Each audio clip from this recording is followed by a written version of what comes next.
안녕하십니까. 오영렬 변호사입니다. 또 이렇게 시간이 갔습니다. 오늘부터 약 4회에 걸쳐서 공정거래 관련된 분야를 중심으로 하도급 관련 주요 법령 그리고 공정거래위원회의 결정 그에 따른 판례들을 살펴보도록 하겠습니다. 먼저 오늘은 하도급 관련 법령의 주요 특징을 말씀드리겠습니다. 시청하시는 여러분들께서 가장 궁금해하시는 부분들을 중심으로 말씀드리겠습니다. 이 부분 관련 법령은 광범위하고 전문적으로 규정하고 있어서 꼭 필요한 부분들을 중심으로 말씀드리겠습니다. 먼저 하도급 계약의 특성을 좀 보면 발주처가 예를 들어 국가나 정부, 지방자치단체인 경우 조달청이 관여하여 발주처이고 원수급자를 통상 원청이라고 하지요. 원사업자 내지 원청은 수급받은 사업 중 여러 업체들에게 다시 세분하여 다시 발주하는 것을 하청이라고 하지요. 문제는 원청의 경우 대부분이 대기업인 경우가 많고 하청 업체들이 기술력과 전문 업체들이 대부분인데 주로 영세한 업체들이 많습니다. 그래서 원청과 하도급 계약을 할 때 대부분 계약서 조항들이 대등하지 못하고 부당한 계약 조항들이 많습니다. 원청인 대기업과 전문 업체들은 장기간의 여러 건의 계약 관계가 놓여져 있어서 하도급 계약은 원청에 종속적이고 경우에 따라 이윤이 없거나 손해를 보더라도 장기간이고 관련 다른 하도급 계약권 때문에 이를 감수하는 경우가 많이 있죠. 절실하게 실감하는 부분들일 겁니다. 특히 대기업인 원청이 기업 회생 절차로 진행 중이거나 파산 등으로 부도 또는 지급 불능이 될 경우 하도급 업체들은 자재비와 인건비를 직접 부담하여서 그 하도급 계약을 이행을 하게 되죠. 그때 연쇄 부도가 발생하게 됩니다. 영세한 하도급 업체들의 경우 관련 법령에서 어떤 보호 장치들이 있는지 또 발주자에게 직접 하도급 공사대금 등을 청구할 방안들은 어떤 것들인지 앞으로 살펴보도록 하겠습니다.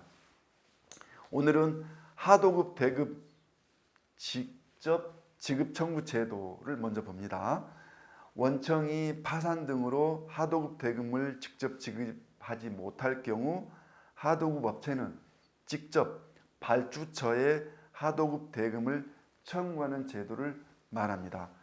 하도급 업체와 발주처는 직접적인 어떤 계약 관계를 체결한 사실이 없지요. 계약 당사자가 아니기 때문에 그렇습니다.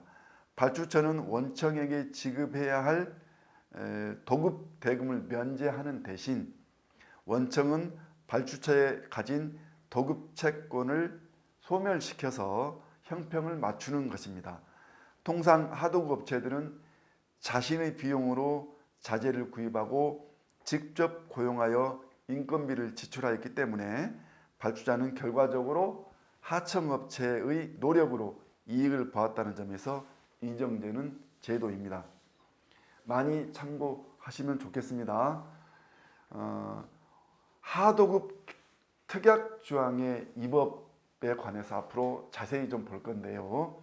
무슨 말씀이냐면 원청이 여러 하청업체들에게 사업 설명회 또는 현장 설명회를 하는 경우가 많습니다. 문제는 이때 사업 설명서 또는 현장 설명서 등 관련 서류들을 사전 또는 현장에서 배포할 때 입찰에 참여하는 하청업체들에게 원가 산정서에 항목들을 특정하여서 원가에 포함시켜 제출하라는 설명서 또는 그 기재 내용들이 문제가 됩니다.